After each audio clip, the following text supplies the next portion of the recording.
Hello and welcome to Newsmax TV. I'm Paul Chickatano.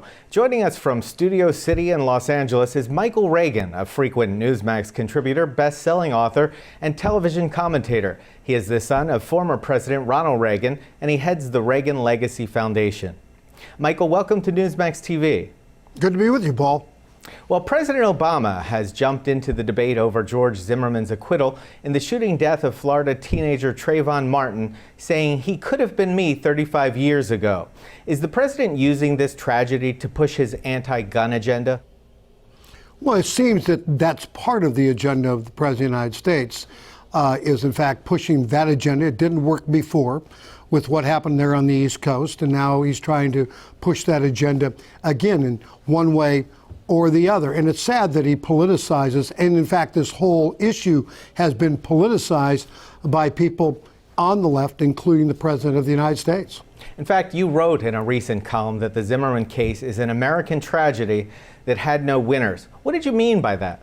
Well, it really had no winners. You have George Zimmerman, who's going to have to live the rest of his life with knowing that he killed somebody. I mean, that's not easy to be able to live with. And of course, the family of Trayvon Martin having to go through the rest of their life, not having a son to come home and have dinner with and see him go to school, or all the other things that his son might in fact do. It was a tragedy, but it was a tragedy turned into an issue that just did not exist, which was a race issue. And there's people out there in the world that we live in, you know, the Jesse Jacksons, the Al Sharptons, or what have you, that see race behind every single corner, you know, in America. And that is what's so sad, that the media jumps right in on it, on top of it. Why? The media does it for ratings. And of course, Al Sharpton and Jesse Jackson do it to feather their nest. Turning the topic here, a federal judge has granted a temporary injunction to Hobby Lobby from an Obamacare requirement to offer insurance coverage for the morning after pill and similar emergency birth control methods. Do you believe this requirement will ultimately be waived for organizations that have a moral or religious objection? I certainly hope so. It's nice to see people like Hobby Lobby and those people really stand up. I mean, I think one of the things wrong in America today is too many of us sit back and wait for someone else to take the lead. And I like to say this when I go out and speak to different groups. Our side, our conservative side, if you will, fights battles like we're playing golf on the golf course. And the other side, the left, plays politics like they're playing hockey. And we need to get in the hockey game and get out of the golf game if we're going to win the day. Well, you also say that there's panic in the White House over Obamacare and that the administration is suffering from legislative remorse. What do you see as the short-term and long-term prognosis for the president's signature health care law? Well, I mean, what's going on in the White House and the terror in the White House is the fact this is his signature piece. I mean, this is the president who was working on his legacy the first year he took the oath of office.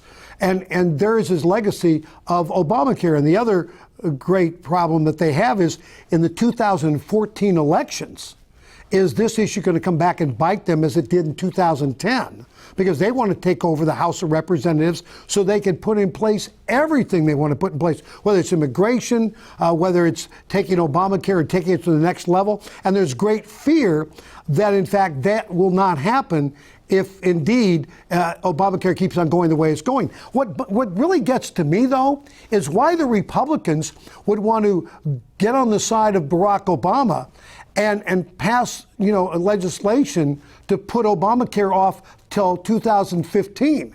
If I'm them, put it in place, live by the law, and let those kids, when they, you know, wake up on the morning of January 2014, understand how bad Obamacare is, so when they vote in 2014, this time they vote correctly.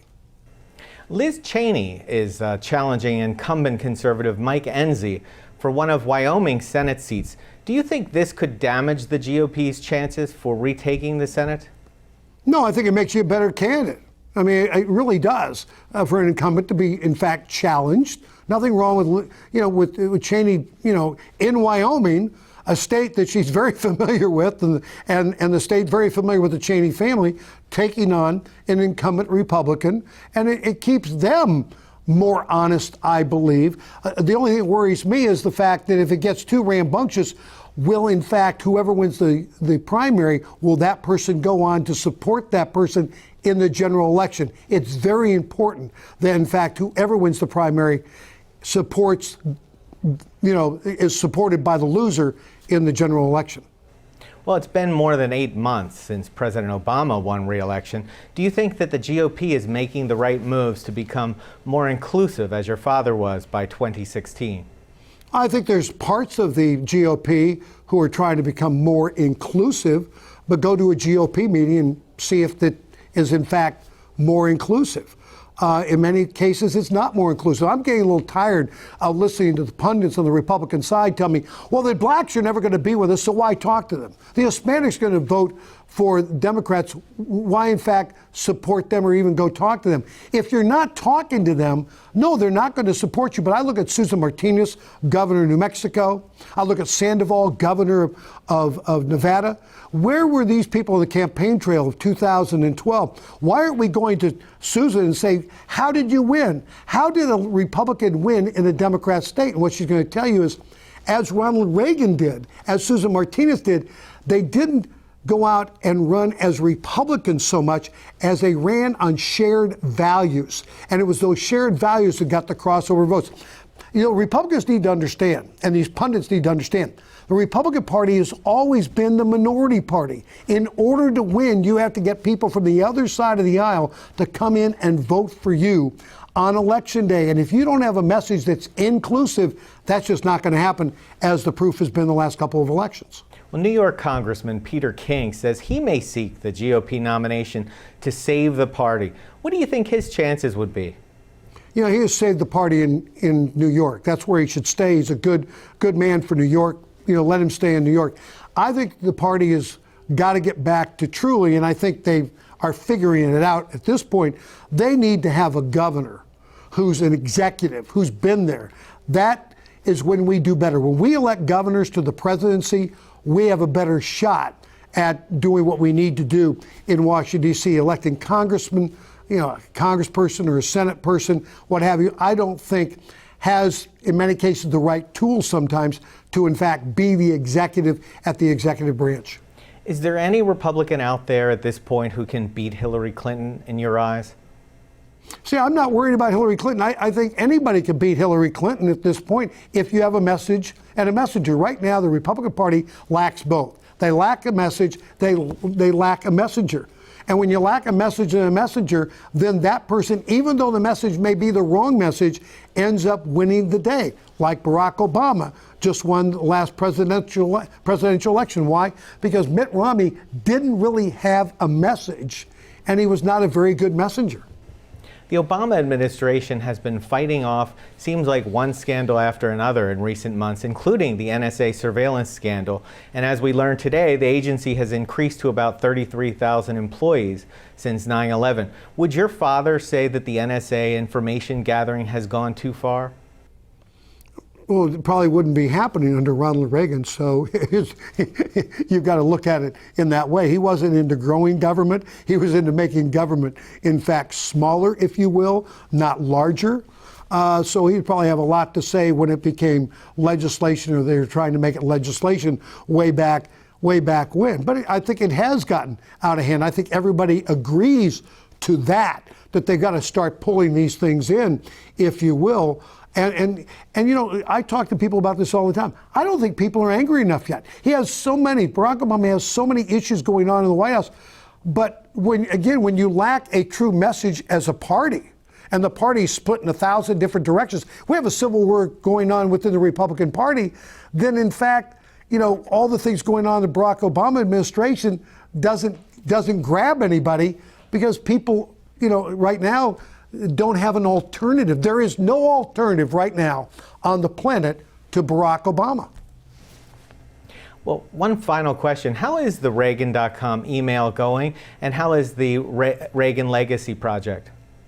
Well, NSA, that operation has been great for Reagan.com because we don't copy your emails, we don't sell your information, we do nothing of that nature.